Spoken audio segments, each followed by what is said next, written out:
Um, well, there we go. Good afternoon, everyone, or good morning if you're joining us from North America. Thanks very much for taking the time to join me, Matt Barrett. I'm the CEO and one of the co-founders of Adaptive, and my colleague James, who is head of platform engineering, today to talk to you all about how we build trading platforms.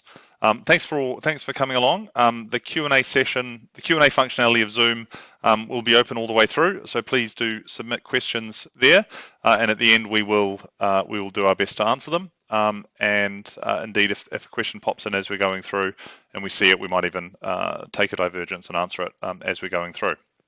But let's stop with the introductions and get started. Firstly, a very brief introduction on who we are. I'm guessing most of you know who Adaptive is. We are a technology provider that focuses on the front office of the capital and commodity markets. We build trading platforms and trading infrastructure for our clients across financial services, capital and commodity markets, and have been around for a little over 9 years. Our birthday was back in July of this year. We've delivered over 100 solutions for our clients, and at the moment we are over 220 people. We have offices in London, Barcelona, New York and Montreal, and we have clients across the sell side, buy side, as well as market service providers and venues and exchanges. So we bring value by in a different way, we think, to other technology providers that serve this market. There are a lot of product vendors out there who sell point solutions into this space, but we do something slightly different. We build the right solution for our clients, not a compromise. The intent is that we build a bespoke solution for our clients based on listening to their requirements and building exactly what it is that they need. We do so on top of a set of accelerator technology that we use to get to market fast, reducing delivery risk of the project and reducing overall cost and time. That technology, that accelerator technology, is exactly what we're going to show you today, James and I, and it's intended to be a great introduction to our technology to make it a bit more understandable for people who are interested in building a trading solution or trading venue or any sort of trading infrastructure that operates in the capital or commodity trading markets in the front office in the next few months or years. And one of the ways we differentiate ourselves from our clients, from our vendors, I should say, from our competitors, is that our clients own the outcome. They own the IP, they own the product roadmap of what we build for them. They own the solution. There are clients of ours who have patented the software, the solution we've built for them, and they use that as a differentiator in their own markets. So we are really for people who value differentiation through technology, and it's the way we do that we're here to talk about today. So let's take a step back and talk about technology delivery into capital markets over the last 20, 25, 30 years. It has historically been about proprietary technology in the capital markets. That proprietary technology has either been developed in-house. Over the last 20, 30 years, the large investment banks of the world have invested hundreds of millions, if not billions, into a lot of proprietary technology that they use to serve a purpose to provide electronic trading infrastructure for their clients. Exchanges and venues have done similar things. That technology is often in-house, that exists within a single firm, and is not really available in other firms at all. They often have similar initiatives solving similar engineering problems, but it's not a shared resource. The alternative is to use proprietary vendor technology. So vendors in this space have sold, for example, in the early 2000s, last mile web push messaging infrastructure to enable streaming messaging across the web before WebSockets became a widely implemented and used standard. And that sort of technology was often used as part of an ecosystem by large banks to build the sort of trading systems and solutions that we specialize in building today. That proprietary history of technology in the world we work in has led to a lack of widespread knowledge of the technology know-how to do it. It's not available in the open source community, and that means that there's relatively a lack of information, a lack of education about the technology, which leads to high costs to buy technology or to build it all in-house, and a concomitant risk of delivery when you're spending so much on it.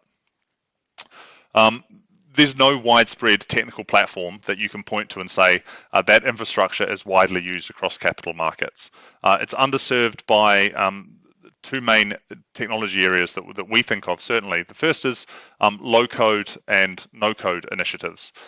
These are great for business process modeling, but they fall down on the sort of platforms that we build, and we'll come to some of those in a second or two, due to the modeling complexity inherent in the business domain that we are working in, as well as around latency concerns, particularly while remaining highly available.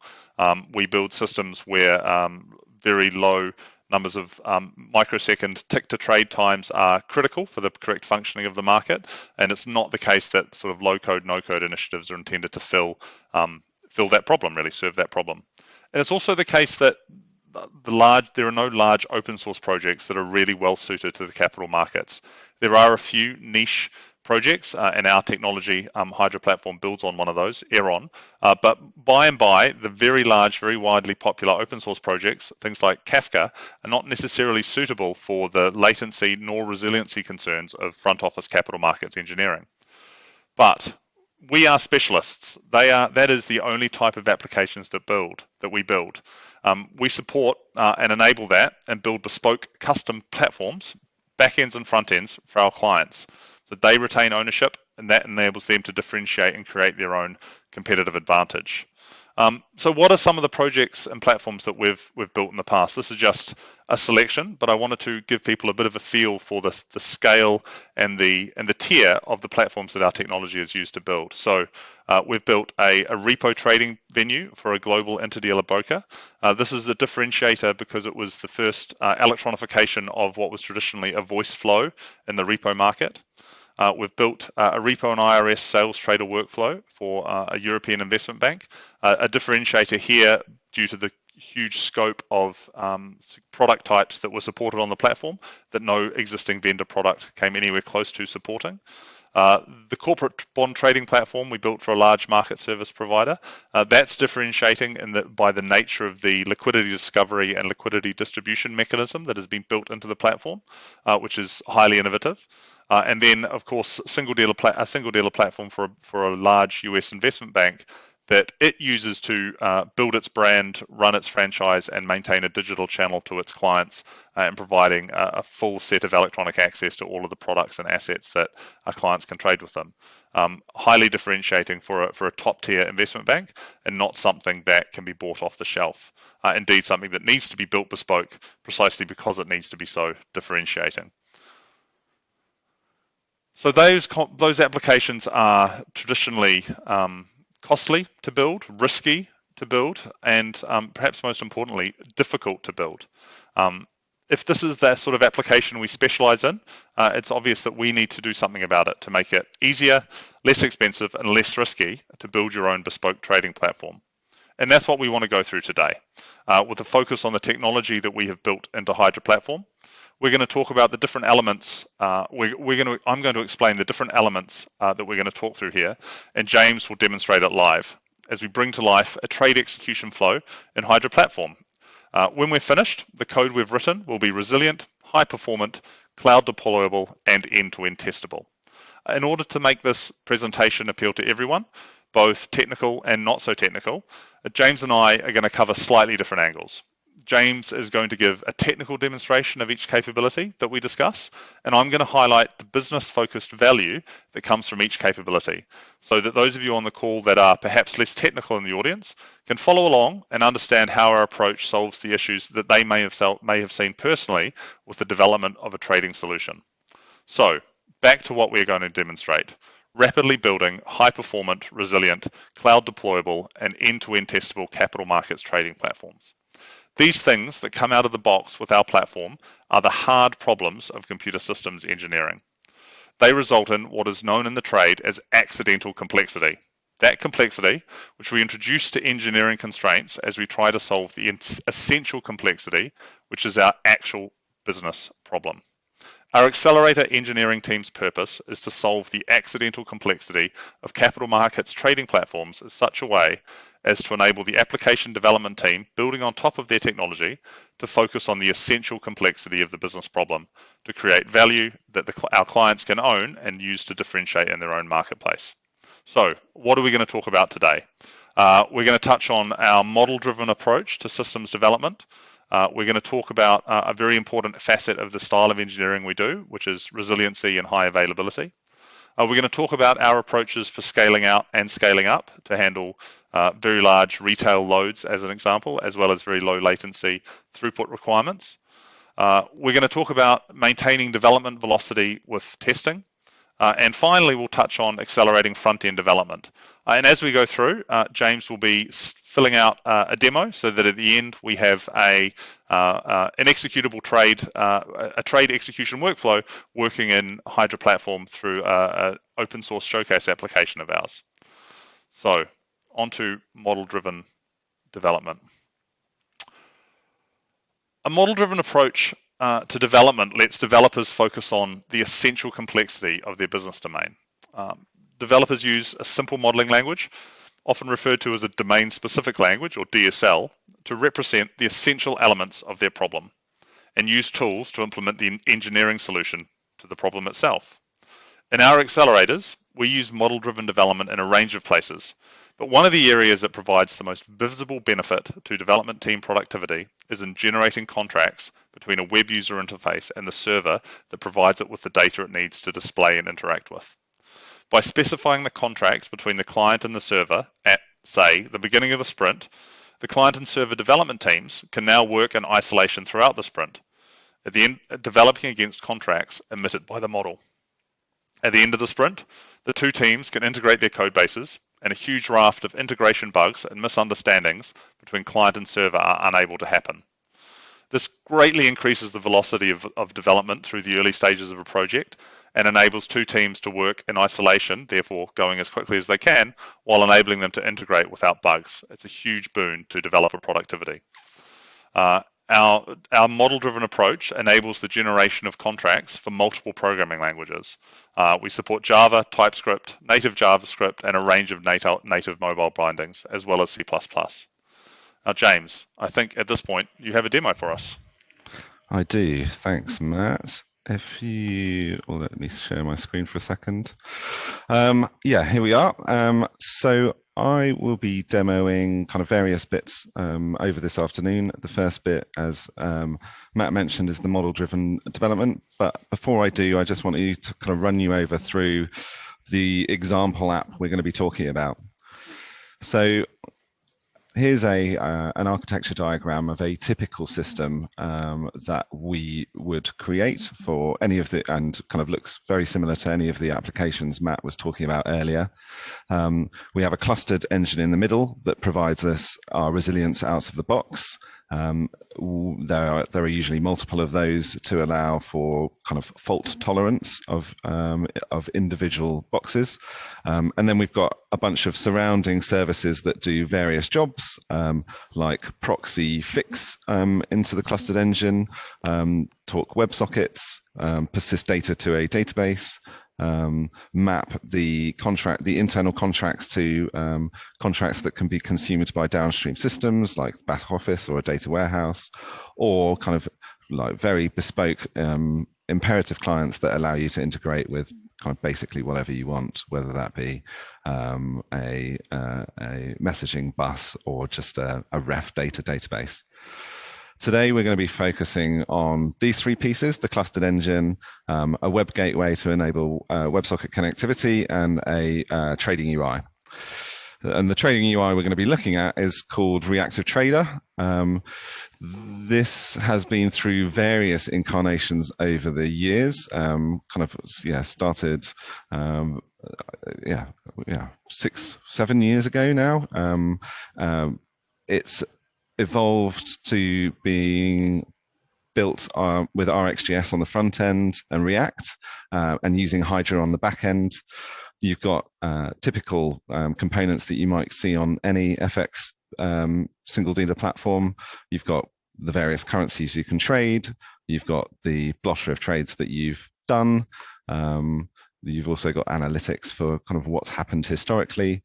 And you can click on one of these prices, and it will execute and go into your blotter and give you a green response. We are going to be focusing, I've got a development version of this where I've taken away execution functionality. So when you click on these buttons, you're going to get just a rejection. It's not even going to go over the WebSocket. It's just going to fail locally. And over these various demos, I'm going to take you through the various steps to kind of make execution live in the platform. So we start with the DSL. If I switch to IntelliJ, we have already got various, as you saw, we've got various message flows happening in this UI in order to kind of support the various components. We've got a blotter, which is represented underneath the hood as a stream of, like a subscription to a stream of trades. Similarly, we've got the pricing, which is a subscription to a stream of trades, but also a query for history. And similarly with the analytics, if we had any trades, that would be updating. I mean, while we're here, if any of you do want to have a go with this, feel free to drop in at reactivetrader.com to kind of fiddle around with it yourselves. But we've got the analytics on the side when you have trades that will kind of update in real time against both your positions and your prices. The execution flow is more of a request response flow, where we would send an execution request to say, these are the terms of the deal we would like to do today. And the cluster, ultimately the web gateway would send to the cluster, and the cluster would go yes or no to that deal. So without further ado, we'll start looking at the DSL. Everything's represented in Hydra in high files to model the messaging and also the services that are exposed by the various components. So if we start at the trading gateway, this is the thing in the diagram that connects to the cluster, which we call engine here, and exposes a bunch of services. These services have various different contracts. If we look at pricing, the pricing service is able to get price updates given a request for a particular symbol, and it will get a stream of price ticks. There are a bunch of patterns that can be implemented via this, either request for stream, request response, just a fire and forget type message. All of the messaging paradigms are kind of all of the typical messaging paradigms are represented by these services. So we're going to focus on the execution side. So the first thing we need to do is define our types. So it's a very F-sharp-like syntax for defining these. So we've got our type, which is an execute trade request. We take a currency pair that we want to trade. We take a spot rate at which we are proposing a trade. We take a value date for when we want to settle, the direction, do we want to buy or sell, a notional, the amount of currency we want to buy or sell, and then kind of an underlying dealt currency. And when we send that in, we're going to expect a single response off the back of that, the execution response. And in there, we're just going to expect a trade. And a trade I've already defined up here. The trade is a bunch of fields, including a trade ID, who's traded, what the currency pair was, and ultimately what the status was, whether it's kind of pending, done, or rejected. So the last thing we need to do is tie those together in a service, and this is going to be called the execution service.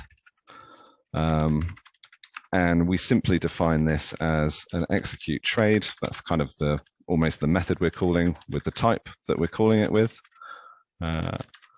And an execution response comes out. Broadly speaking, I think that's all we need to do. So the next stage is to kind of run the builds, run the code generation.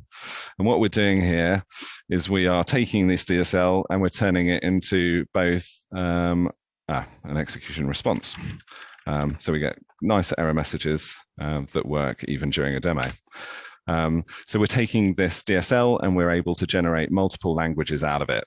We're generating Java here, and we're also generating TypeScript.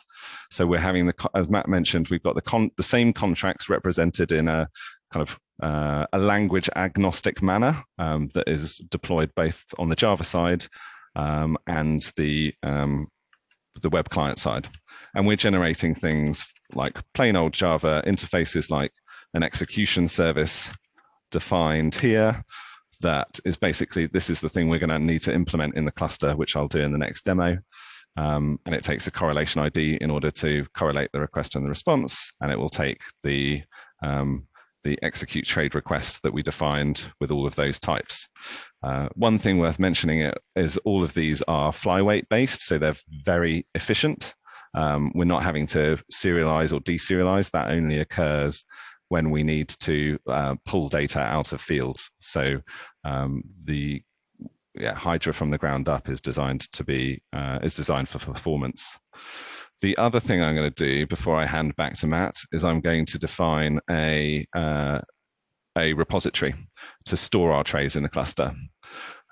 So in Engine, I've already got a database, and I'm going to create this trade record. The trade record looks something like this. We're able to, is it just a table style structure of trade record. We give it a primary key, very much like you'd get in any kind of SQL database. And in there, we're going to just store a trade object. This is the same trade object that we defined up here, and the same one that we're using to send the message. We're using the same structure, but we're able to make optimizations depending on whether it's a messaging type where we used variable length encoding, or whether it's stored in a repository where we tend to use fixed length. So we get the benefits of being able to share the types between our messaging layer and our storage layer without kind of having a whole bunch of mapping. And on that note, I will hand back to Matt. Thank you very much, James. Let me share my screen again.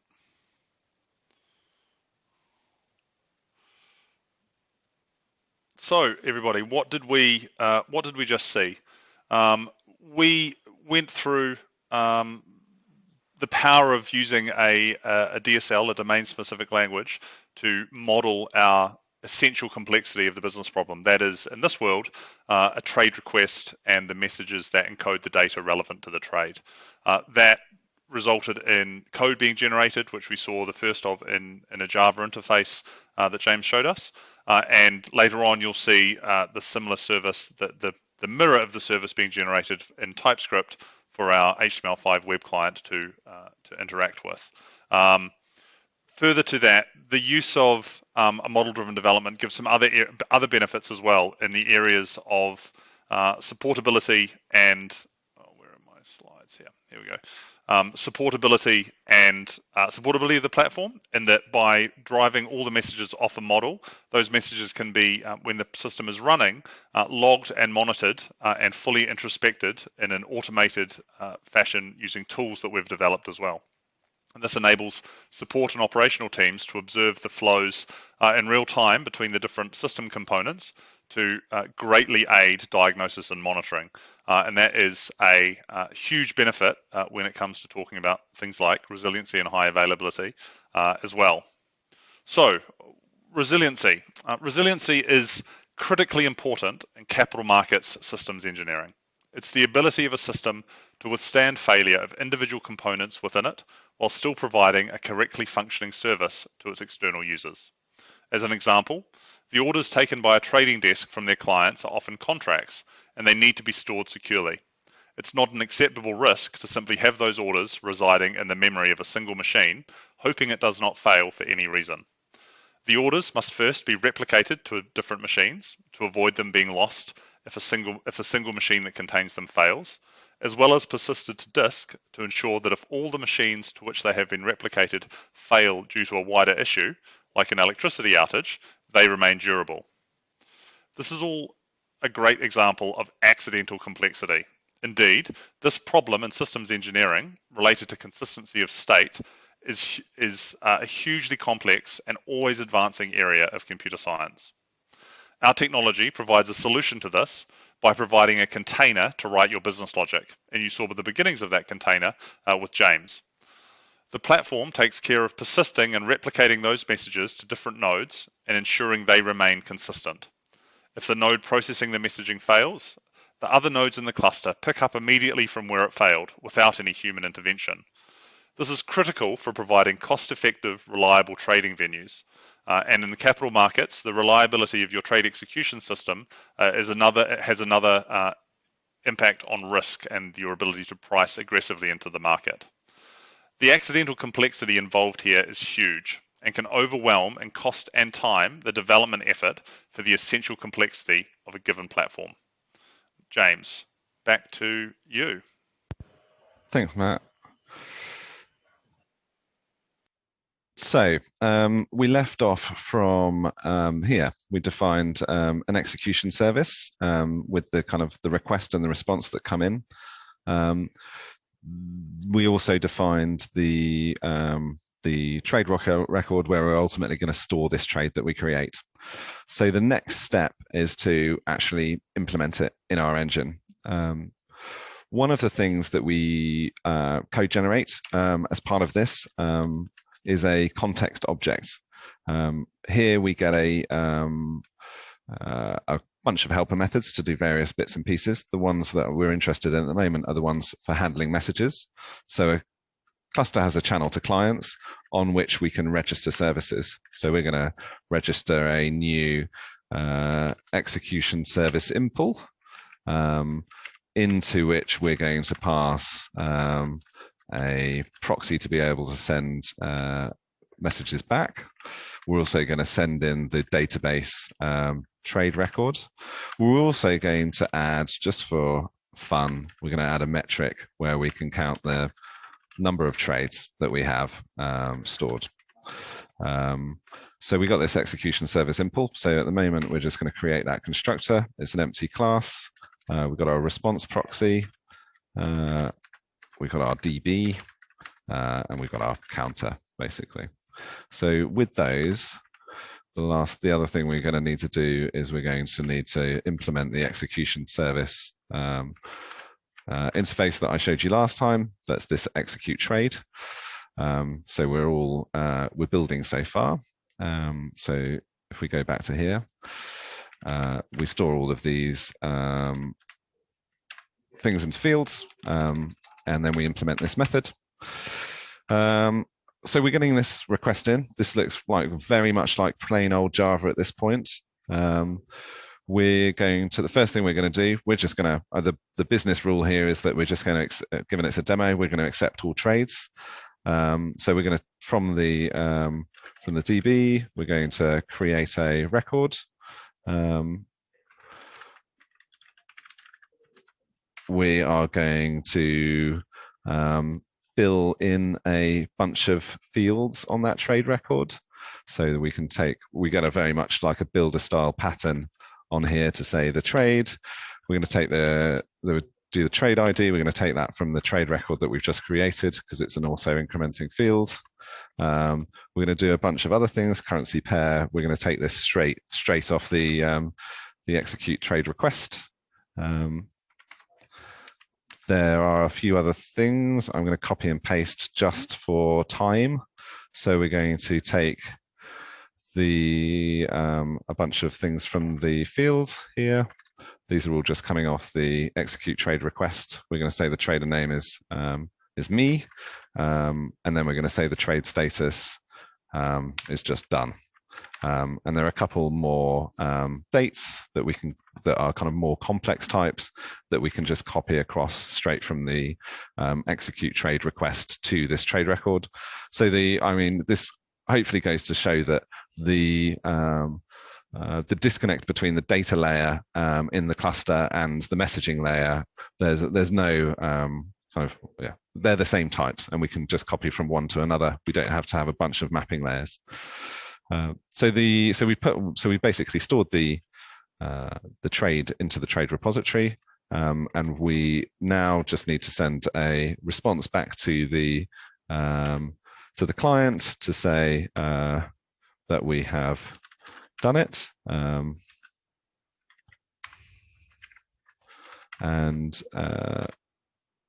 In here, all we have to do is on the response, we add the trade, we copy it from the trade record we just created. and then we use the response proxy to send the trade back with the correlation. And that's it.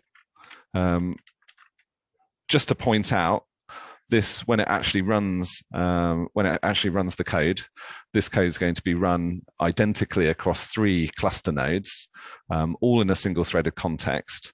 As part of this, we haven't introduced any allocation. Or the trade repository is backed by off-heap memory, and it's kind of slabs of off-heap memory, so we don't need to allocate here. We're also using kind of underlying buffer pools to create, to build up the response objects.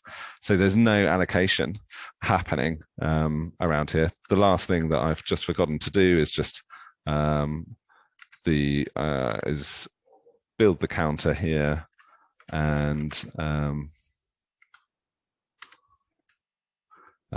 increment it here. So yeah, all of the kind of incidental complexity from like actually having this clustered and running across multiple nodes. Hopefully you're not having to think about any of this when you're looking at this code. All you're having to do is really think about, actually what is the trade requirement here? What are the fields I need to copy? What do I need to decide? And in the next demo, I'll show you how we're going to test it. Back to you, Matt. Thank you very much, James. So let me share my screen again. So everyone, a very simple demo there that had a huge amount of accidental complexity when it comes to solving for the highly available and resilient requirements of a capital markets trading venue. That simple code that James was writing is replicated, persisted, and durable, and can be recovered from, or indeed continue operating when a node of the cluster fails. And as long as you follow some simple patterns that you saw James following there, your system can be end-to-end resilient with no single point of failure out of the box, sitting on top of our technical accelerators, which is a hugely important differentiator for us and indeed for modern trading venues coming to market today. The sorts of things that James was talking about around memory management and performance are critical for us to be able to write the lowest of latency platforms that we do. But equally, you see with the ease of the programming model, this model being entirely suitable for building, for example, human-to-human RFQ trading platforms with much lower trade workflow latencies, where users can interact with the platform. Our system is not so sharp-edged or difficult to use that you can't build on top of all the other benefits that come out of the box with our infrastructure. So from that resiliency, that high availability approach that comes from the infrastructure that is below the line, we also get supportability. So our investment in infrastructure, that below the line resilient and highly available infrastructure, means you get operational tooling during development that is usually only built when a platform is mature and successful, and the cost for the investment can be justified. This is things like operational tooling to monitor the platform in real time and see where latencies may be building up, queues may be forming. Support for debugging, the ability to take a copy of a production environment, replicate it into a UAT environment and debug it, as well as observability to support both introspection, i.e. to drill into an individual stream of messages looking for specific information in one of them that may be causing issues, as well as monitoring dashboards to do passive monitoring of the platform. And indeed, we support both. So onto performance and scaling.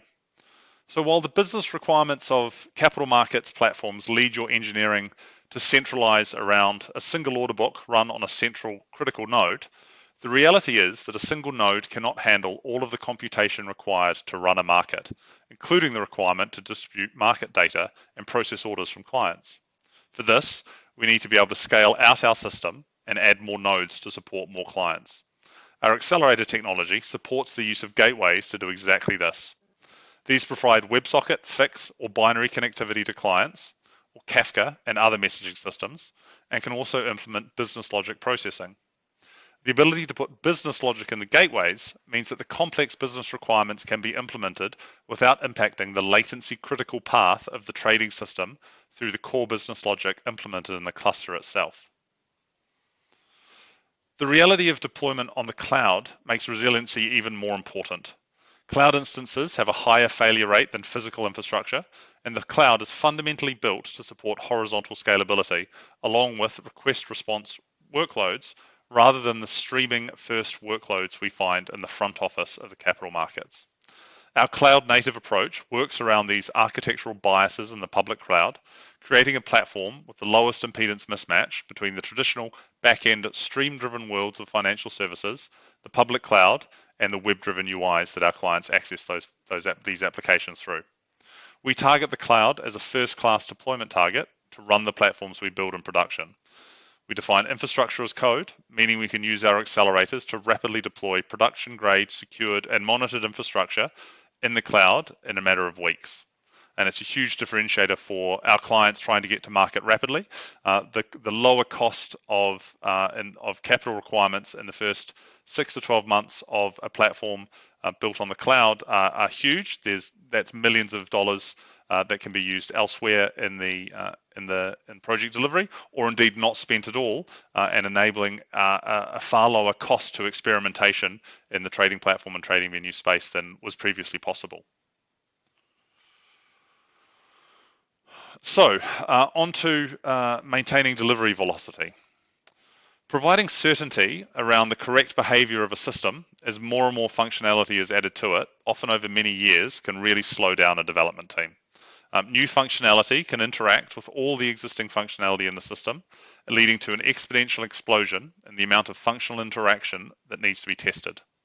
One of the most proven ways of maintaining this delivery velocity in the face of increasing functional complexity is to test from the outside in via end-to-end black box testing.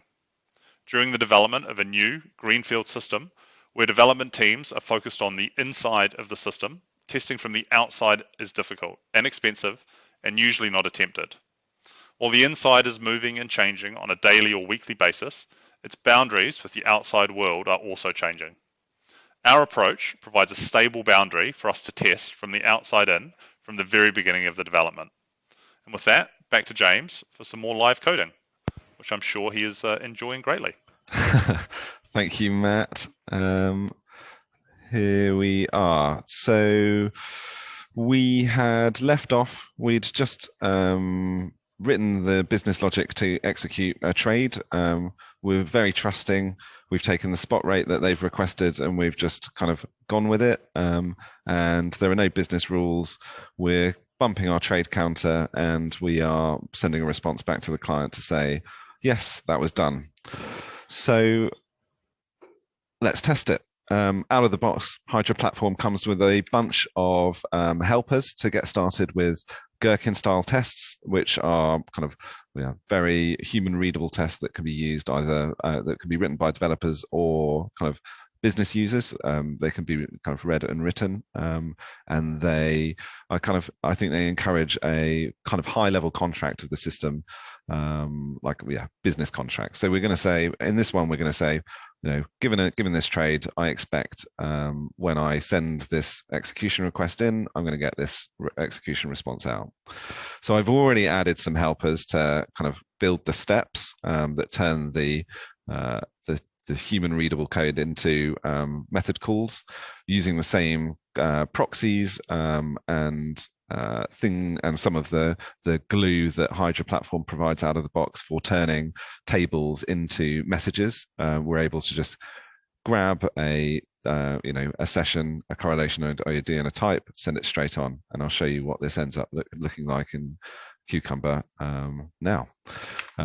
So this scenario is we want to test a successful trade. So first of all, we need to say what services we want running, because some tests will require different tests will require different services. We want the engine and the trading gateway to be running. When the trading session JPW sends an execution request, let's just give it a name, exec1. We can represent the the message as a table here. We can give it the direction, the currency pair. I'll give it as few fields as possible just to save on typos. And delt currency. So the direction we're going to buy, the currency pairs, Euro, USD. The notional, we'll just do 100 of that, and we're going to kind of deal in euros. Then when we do that, what do we expect? We expect the trading session JPW to get an execution response, and we expect the status of that response to be done. So representing this as kind of tersely as possible with as few fields, let's see whether this runs, fingers crossed. No,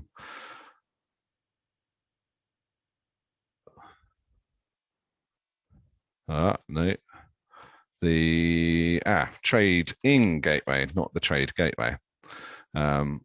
So, I mean, this is just an example of the kind of quick developer feedback we have when we're actually running this for reals. We're going to send the request in, and I've spotted we have sent it in, but we haven't got the response. That's because I'm looking for a different correlation ID. So I'm going to run this again. Third time lucky, I hope. And we run, we go green. Hurrah.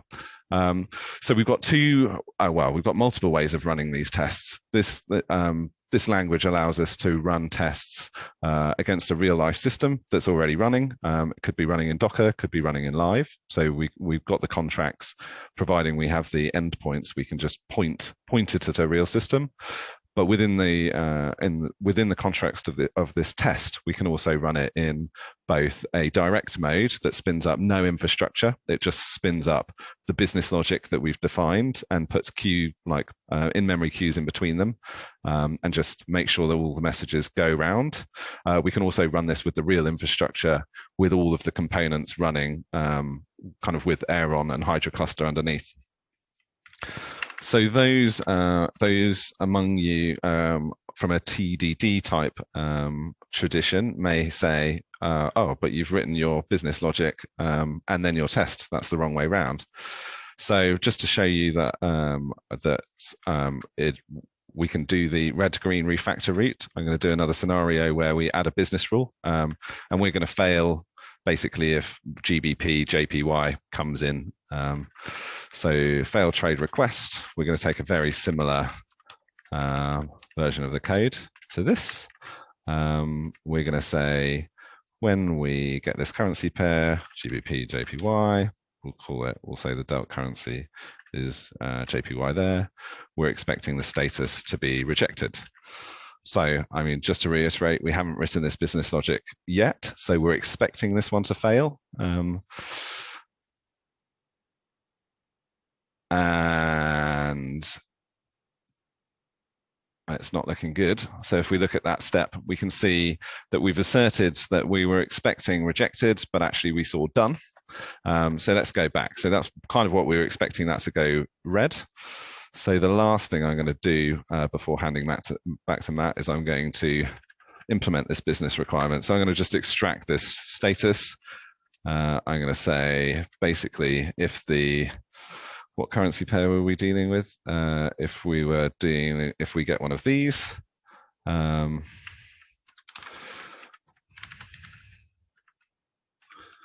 so if we get one of these dot currency pair, then we're going to return trade status rejected. Otherwise, carry on calling it done. And if this goes green, I will be handing back to Matt.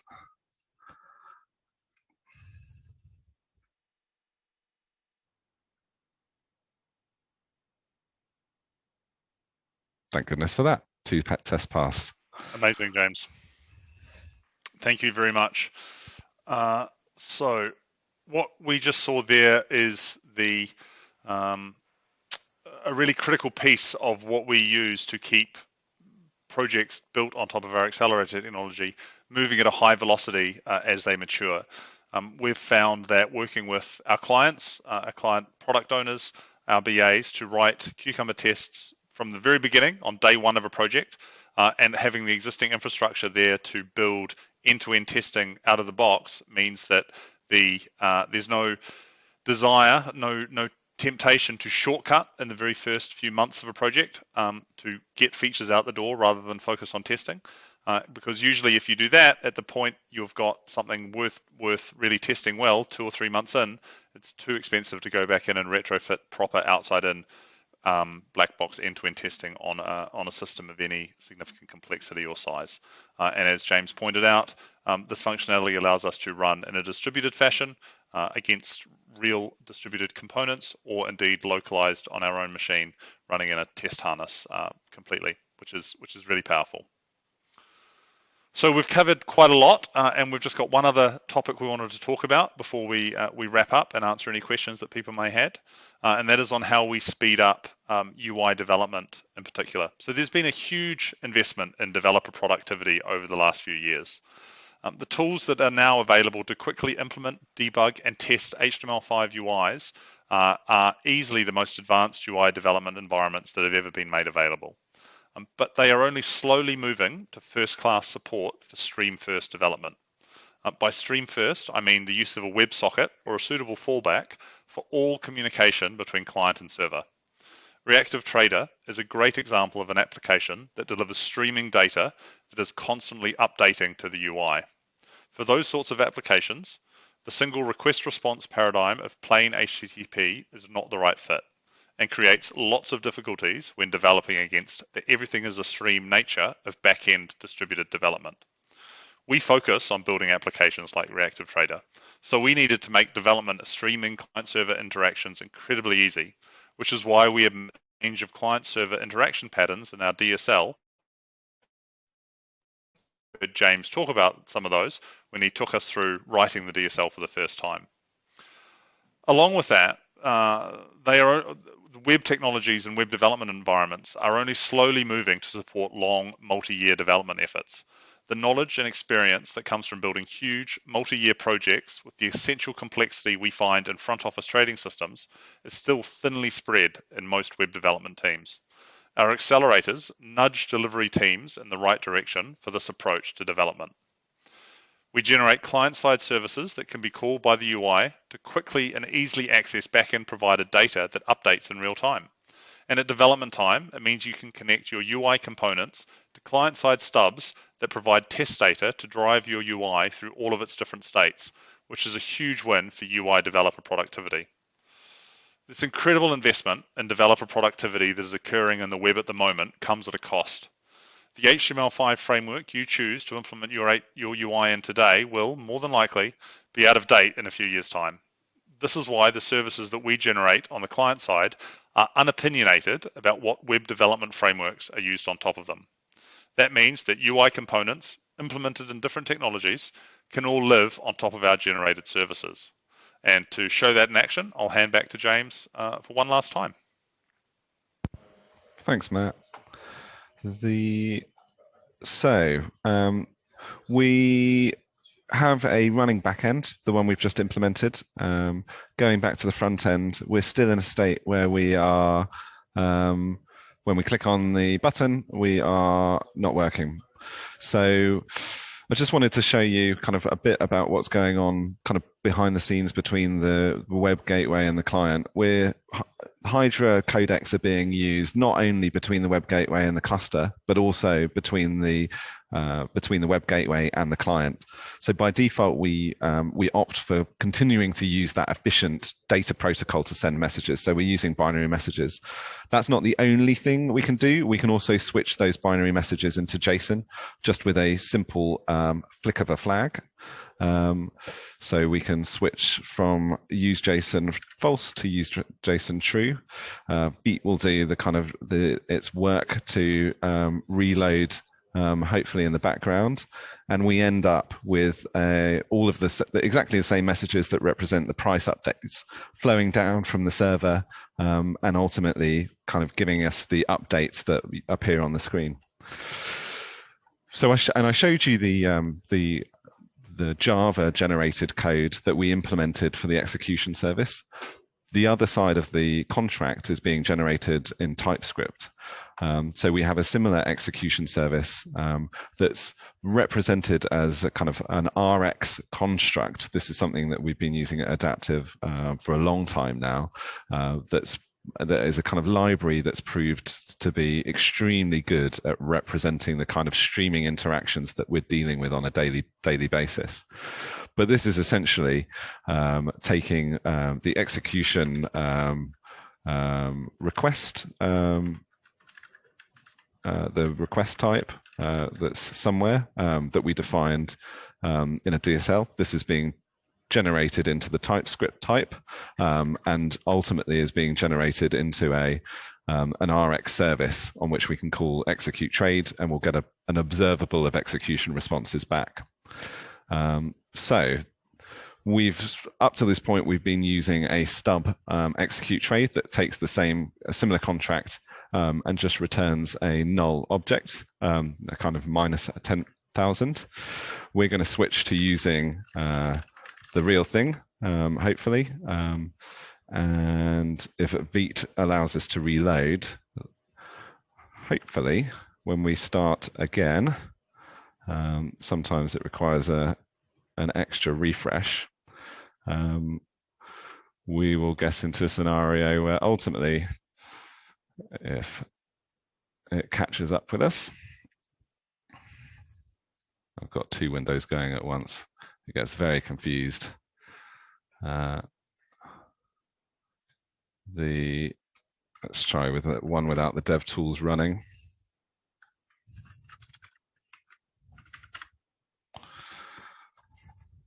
So yeah, so we've reloaded now. With any luck, when I click this, we're going to get our first successful trade with our new dev platform. And we did. Hurrah. End of demo. That's kind of the execution flow being implemented end to end using the DSL. We're now getting the analytics streamed in, and we're getting our trade in the blotter at the bottom. And on that note, can you show us, James, just quickly, GPP JPY failing, which I think was the test case we had. Yep. There we go. There we are. Wonderful. Thank you very much, James. No worries.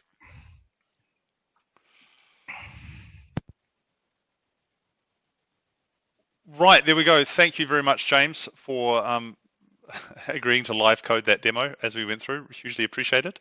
So what did we just see, everybody? Quite a bit, and let me quickly just touch on these points before answering a few of the questions that have come through and any others that have cropped up. We've talked about a model-driven approach to software development and what it means in terms of speed of development, as well as benefits during the production phase of a piece of software in terms of operationability and supportability. We've talked about how our platform solves for the accidental complexity of resiliency and high availability with low latency in capital markets, allowing developers to focus simply on the essential complexity of the business problem that they have to hand. And we saw James implement a very simple trade execution flow with very simple business rule in its entirety already, today.